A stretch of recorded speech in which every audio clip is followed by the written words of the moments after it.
नमस्ते। Hindi my favourite में आप सभी का हार्दिक स्वागत है। आशा है कि आप सभी अच्छे होंगे, सुखी होंगे और स्वस्थ होंगे। प्राथमिक हिंदी का आज का हमारा लेसन है पाठ 17। कल छुट्टी थी। आइए सीखते हैं पाठ 17।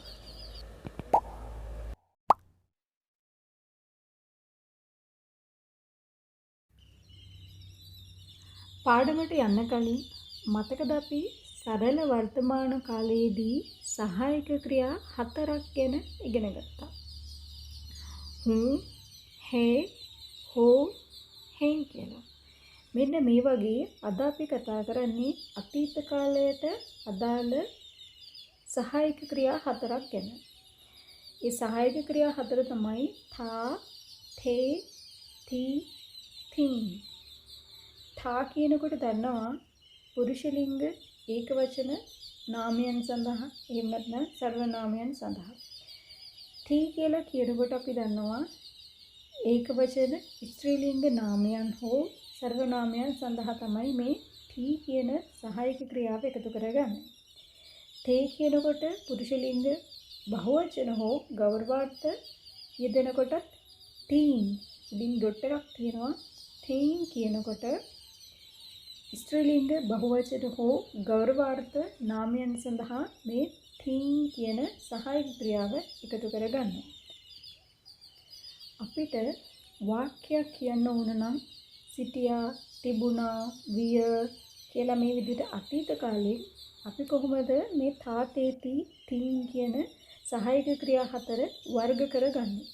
හූ සහ හෙන් මේ දෙක වෙනුවෙන් යොදා ගන්න අතීත කාල සහායක ක්‍රියා දෙක තමයි තා සහ ති කියලා කියන්නේ. ඒ වගේම තමයි හෝ සහ හේ වෙනුවෙන් යොදා ගන්න සහායක ක්‍රියා දෙක තමයි තේ සහ තීන්.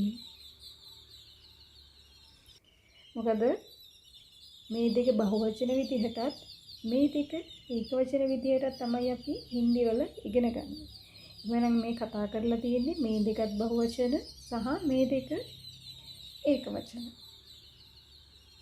ඒ විදිහට බලනකොට මේ සහායක ක්‍රියා 4 අදහස තමයි තිබුණා, සිටියා කියන අදහස. ඒ වගේම තමයි මේ සරල වර්තමාන කාලය කියන එක වෙනුවට අපි මේ තාතේටි යෙදෙනවා නම් මොකක්ද එකතු කරන්නේ? භූත්කාල්. ඊට කාලයට කියනවා භූත්කාල් කියලා.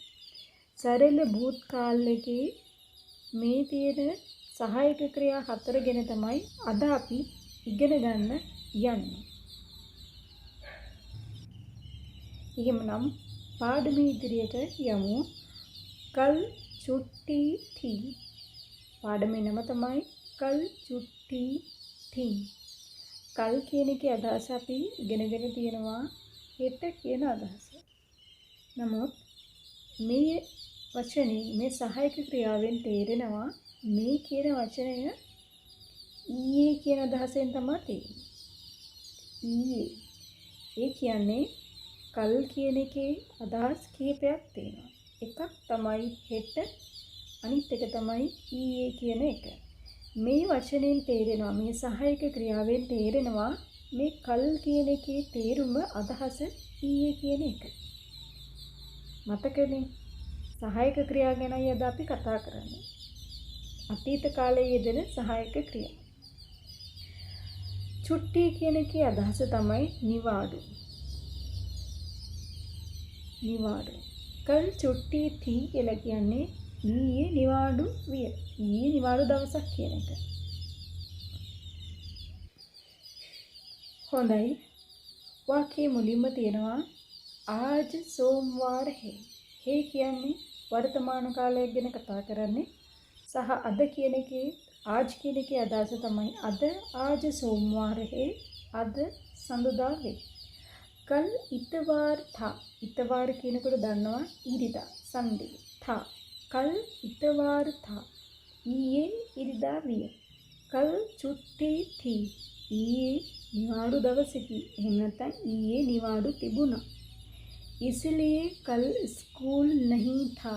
इसलिए අදහස එම නිසා ඊයේ ඉස්කෝලේ තිබුණේ නැහැ. මෙතන අදහස එතකොට තිබුණා කියන අදහසනේ नहीं था කියනකොට තිබුණේ නැත. දැන් ඔයාලට බලන්න පුළුවන් මේ ටී කියන වචනේ යෙදিলা තියෙන්නේ ඇයි කියන එක ගැන. ටී යෙදিলা තියෙන්නේ මේ චුට්ටි කියන වචනේ. ඒ කියන්නේ නිවාඩු කියන වචනය. හින්දියෙන් කියන්නේ චුට්ටි කියලා. මේ වචනේ ඒගොල්ලෝ අඳුනගන්නේ ඒගොල්ලෝ කියන්නේ ෆෙමිනින් සිංහල වචනයක් විදිහට. චුට්ටි ස්ත්‍රීලිංග ඒක වචනයක්. ඒ නිසා තමයි මෙතන ටී කියන සහායක ක්‍රියාව ඇවිල්ලා තියෙන්නේ. චුට්ටි හැමදාටම මතක තියාගන්න මේ චුට්ටි කියන වචනේ ස්ත්‍රීලිංග වචනයක් කියන එක ගැන. ඊට පස්සේ බලන්න मोहन कल शाम को तुम कहाँ थे. मोहनගෙන් අහනවා कल शाम को तुम कहाँ थे. कल शाम को कल කියලා කියන්නේ කේ තේරුම දැන් අපි දන්නේ නැහැ. ඊයේ කියන එකද එහෙමත් නැත්නම් හෙට කියන එකද දන්නේ නැහැ. නමුත් ඔයාලට මෙතනින් අඳුර ගන්න පුළුවන් මේ වචනේ තේරුම මොකක්ද කියන එක. මෙතන තේ යෙදিলা තියෙන නිසා අදහස තමයි ඊයේ කියන එක. ඊයේ ශාම් කෝ කියලා කියන්නේ ශාම් කියලා පිරිමි ළමයිගේ නමුත් තියෙනවා. මෙතන නම් ශාම් කියලා කියන්නේ හවස. හවස तुम कहाँ थे. තුම් කියන වචනේ අපි ඉගෙනගෙන තියෙනවා. තුම් කියන වචනය අදහස තමයි ඔයා කියන එක. මේක අපි ඉගෙන ගන්න කොහොමද? බහුවචනයක් විදිහට ඉගෙන ගන්න. එහෙමනම් අපි බහුවචනයකදී කතා කරේ මොකක්ද? මේනේ. නේ? මොහොන් කියන්නේ බොයි කෙනෙක් නිසා එහෙනම් අදාළ සහායක ක්‍රියාව තමයි තේ කියන එක. तुम कहाँ थे. අදහස තමයි मोहन ඔයා ඊයේ හවස කොහෙද හිටියේ. कल शाम को मैं मैदान में था. कल शाम को मैं मैदान में था.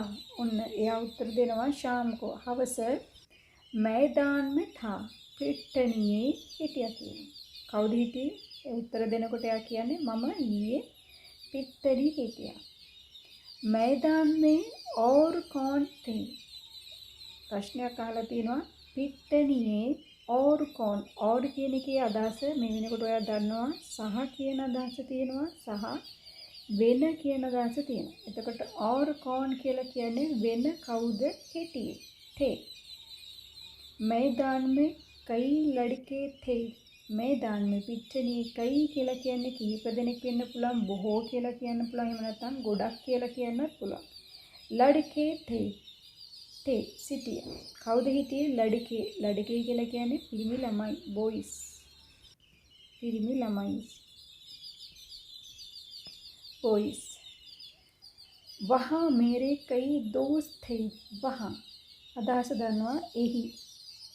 එහි मेरे कई दोस्त थे. ඔන්න මෙතන වචනයක් ඇවිල්ලා තියෙනවා मेरे.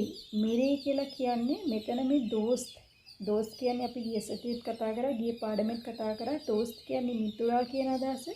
කයි දෝස්ත් කියලා ඇවිල්ලා තියෙනවා එක්කෙනෙකුට වඩා වැඩි නිසා මෙතන मेरे කියන වචනේ යෙදලා තියෙනවා. मेरे कई दोस्त थे. මගේ යාළුවෝ කීප දෙනෙකුත් හිටියා කියලායි කියන්නේ. सरला कल शाम को तुम कहाँ थी.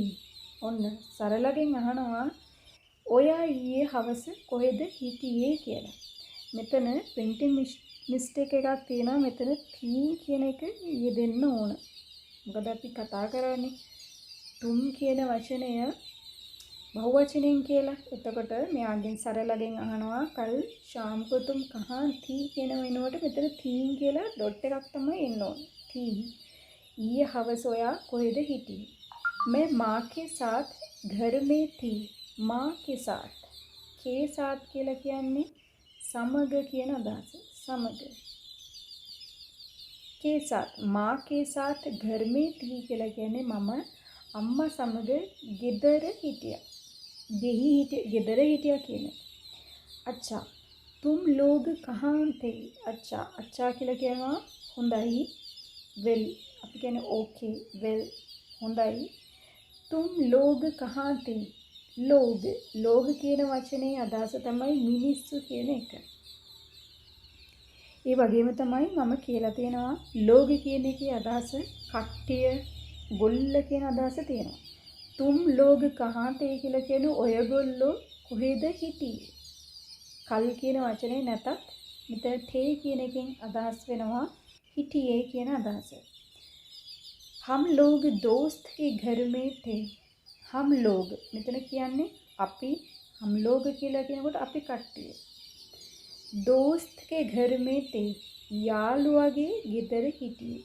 हम लोग කියන නිසා තමයි මෙතන තේ කියන එක ඇවිල්ලා තියෙන්නේ. ක්‍රියාව කරලා තියෙන්නේ කවුද? हम लोग නේ.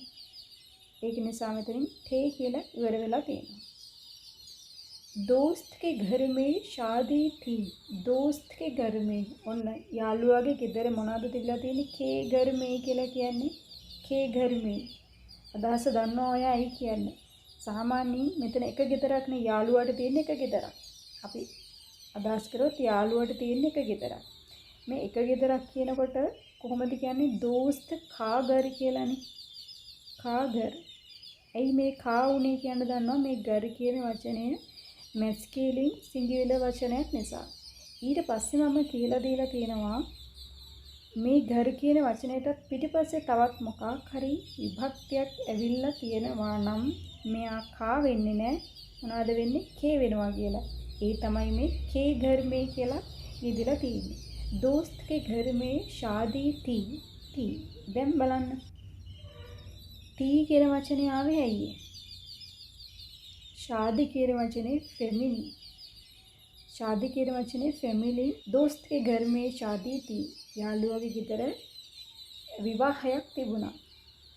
වහා එහි කිස්කී කියලා කියන්නේ කාගේද කියන අදහස. කාගේද? शादी थी. किसकी शादी थी? කාගේද විවාහය තිබුණේ? किसकी කියන වචනය යෙදিলা තියෙන්නේ මේ කී කියන එක ඇවිල්ලා තියෙන්නේ මේ की කියන වචනේ යෙදিলা තියෙන්නේ शादी කියන නිසා. किसकी शादी थी. තවත් ඔයාලට මේ की කියන වචනේ මේ විදිහට ඔයාලට පොත්වල හම්බෙන්න පුළුවන්. किसका එම නැත්තම් किसकी කියලා किसके කියලාත් හම්බ වෙන්න පුළුවන්. ඉතින් මෙතන किसका घर කියලා තිබුණොත් එහෙම අදහස කාගේ ගෙදරද? किसके हाथ. हाथ කියලා කියන්නේ අතටත් කියනවා අත්වලටත් කියනවා. ඒතර किसके हाथ කියන එකේ අදහස තමයි කාගේ අත්ද කියන එක. කාගේ අත්ද කියන එක තමයි අදහස. ඊට පස්සේ තියෙනවා मेरे दोस्त की बहन की शादी थी. मेरे दोस्त की बहन की शादी थी. මෙතනත් අර ටෙක්නික් එක යෙදিলা තියෙනවා බලන්න. මගේ යාළුවනේ मेरा दोस्त වෙන්න ඕනි. मेरा दोस्त කියලා තමයි වචනේ හැදෙන්න ඕන. मेरा दोस्त. मेरा दोस्त කියලා තමයි එන්න ඕනි. දැන් दोस्त පිටිපස්සෙන් කී කියන විභක්තියක් ඇවිල්ලා තියෙන නිසා මෙතන මෙයා मेरा කියන එක නා मेरे වෙනවා. मेरे කියලා වෙනවා. ඒ නිසා තමයි මෙතන मेरे दोस्त කියලා යෙදিলা තියෙන්නේ. मेरे दोस्त की बहन की शादी थी. දැන් ඔන්න බලන්න की කියන එක යෙදিলা තියෙන්නේ बहन කියන එක්කෙනාට අනුව. बहन කියලා කියන්නේ කවුද? ෆෙමිනින් වචනයක්, සිංගියුලර් වචනයක්. ඒක නිසා මෙතන की කියන එක ඇවිල්ලා යෙදিলা තියෙනවා. යාළුවාගේ කියන අදහස. ගේ කියනකොට සහ बहन की शादी थी. ඔන්න යාළුවාගේ සහෝදරියගේ විවාහය. එතකොට මෙතන ගේ කියන අදහස තමයි තියෙන්නේ. යාළුවාගේ සහෝදරියගේ. ගේ කියනකොටත් මෙතන की කියන එක යෙදিলা තියෙන්නේ අයියේ शादी කියන වචනේ නිසා. मेरे दोस्त की बहन की शादी थी. මගේ යාළුවාගේ सहोदरिये विवाह तिबुना. कल विद्या भवन में एक उत्सव था.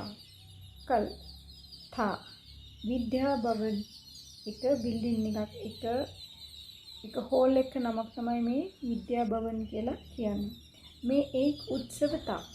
एक උත්සවයක් තිබුණා. මට කියන්න ඕන නැත්නම් මගේ ගෙදර एक उत्सवයක් තිබුණා කියන කොහොමද කියන්නේ? कल मेरे घर में एक उत्सव था. मेरे घर में කියලා මම එහි දාන්නේ. मेरे घर में කියලා මම එහි දාලා දැන් මේ වාක්‍යයට මෙතන මේ ආව නිසා මේ රා එක මෙතන තියෙන රා එක වේ වෙලා තියෙනවා.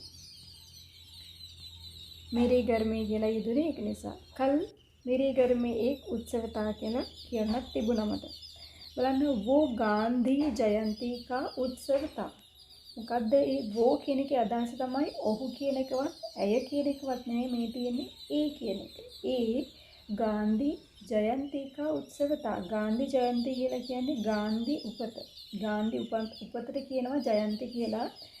කාගහරි උපන් දිනයක් සමරනවා නම් ජයන්ති කියලා කියනවා. गांधी जयंती, नेहरू जयंती කියලා හින්දි ඉගෙන ගන්නකොට ඉස්සරහට ඉගෙන ගන්න පුළුවන් වෙනවා. ජයන්ති गांधी जयंती කියලා කියන්නේ गांधी උපත. මොකද්ද උපතේ උත්සවයක් තිබුණා. ඒ එතන गांधी උපන් දිනයේ උත්සවයක් තිබුණා. वहाँ बड़ी भीड़ थी. बड़ी भीड़ කියන වචනේ තේරුම තමයි මෙතෙන් බඩී කියන යෙදුන නිසා ඔයාට අඳුර ගන්න පුළුවන් මේ බීඩ් කියන වචනය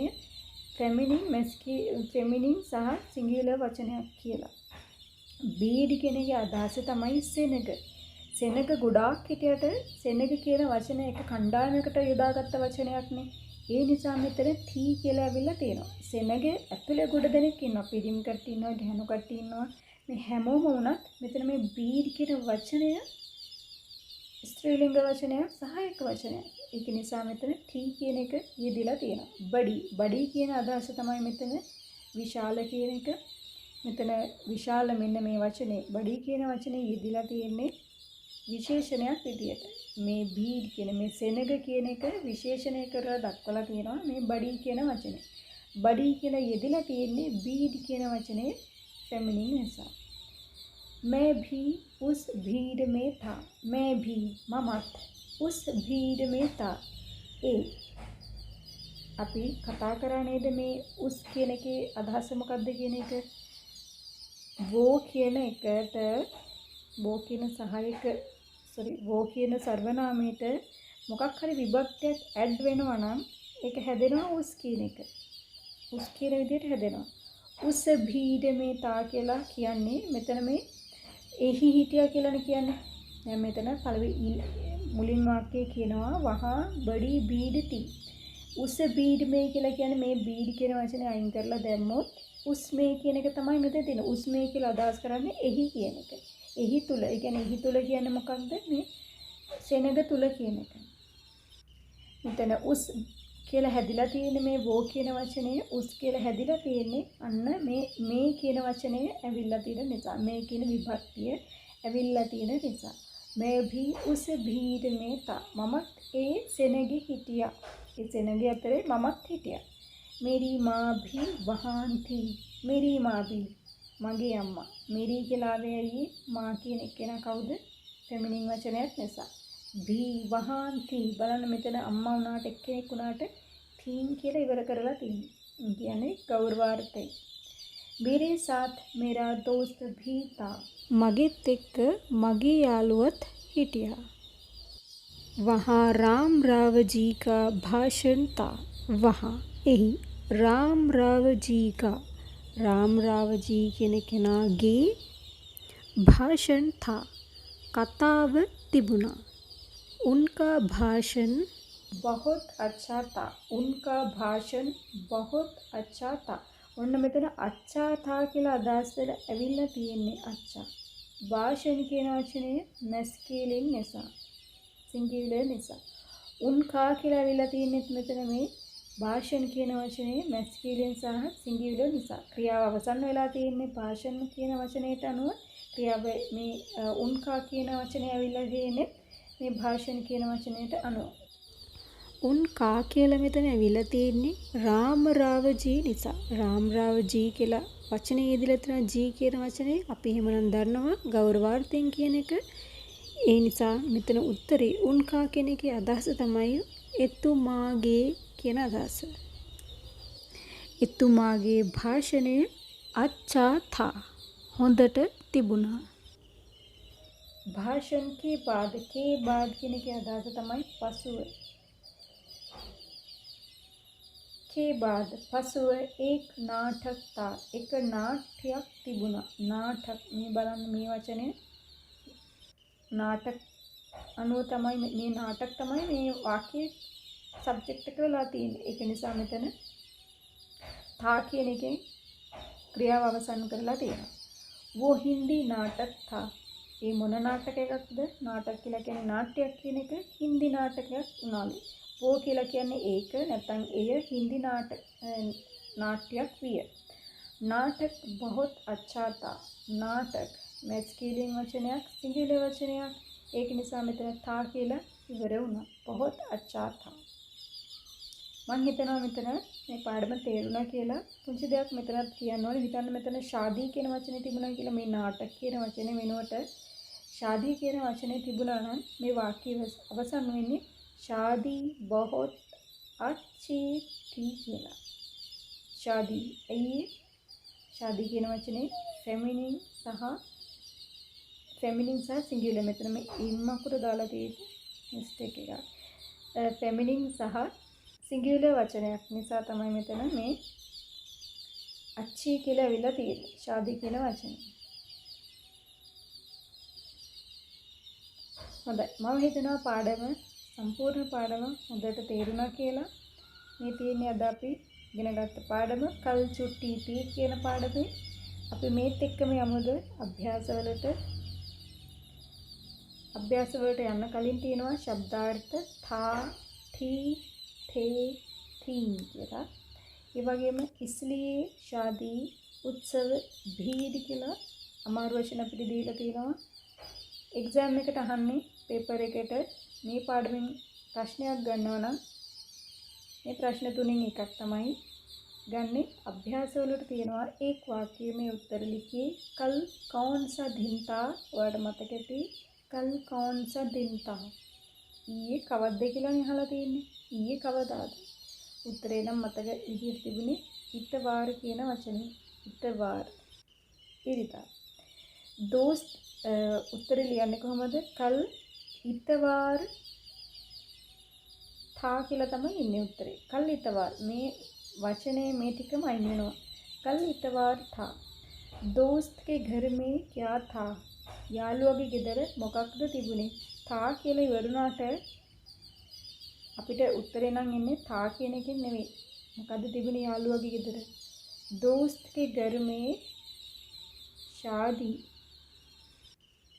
शादी थी කියලා තමයි වාක්‍ය ඉවර වෙන්නේ था කියලා ඉවර කරන්නේ නැහැ මෙතන සාමාන්‍යයෙන් අපි ප්‍රශ්නයක් අහද්දී අහන්නේ පුරුෂ ලිංග ඒකවචනයෙන් තමයි යන්නේ කියා था අපි දැන් දන්නේ නැහැනේ දන්නේ නැති වෙලාවකදී අපි යූස් කරන්නේ මේ था කියන වචනේ කල් क्या था කියලා තමයි क्या था කියලා තමයි යාලා තියෙන්නේ උත්තරේ තියෙන්නේ शादी කියලා නම් शादी කියන වචනේ අපි ඉගෙන ගත්තා ෆෙමිනින් වචනයක් සිංගියුලර් වචනයක් කියලා එහෙමනම් වාක්‍ය ඉවර කරන්න ඕනේ थी කියන සහායක ක්‍රියාවෙන් අතීත කාල සහායක ක්‍රියාවෙන් තුන්වෙනි ප්‍රශ්නේ තියෙනවා හින්දි නාටක कैसा था හින්දි නාට්‍ය කොහොමද තිබුණේ ඒක වර්ණනා කරලා තිබුණානේ මොකක්ද ඒකේ ගුණය කියලා නේ එතකොට ඒකේ අපිට මතක විදිහට කොහොමද තිබුණේ හින්දි නාටක अच्छा था කියලා කියන්නේ හොඳට තිබුණා කියන එකනේ හොඳට තිබුණා හොඳයි මේ විදිහට අපි 17 වෙනි පාඩම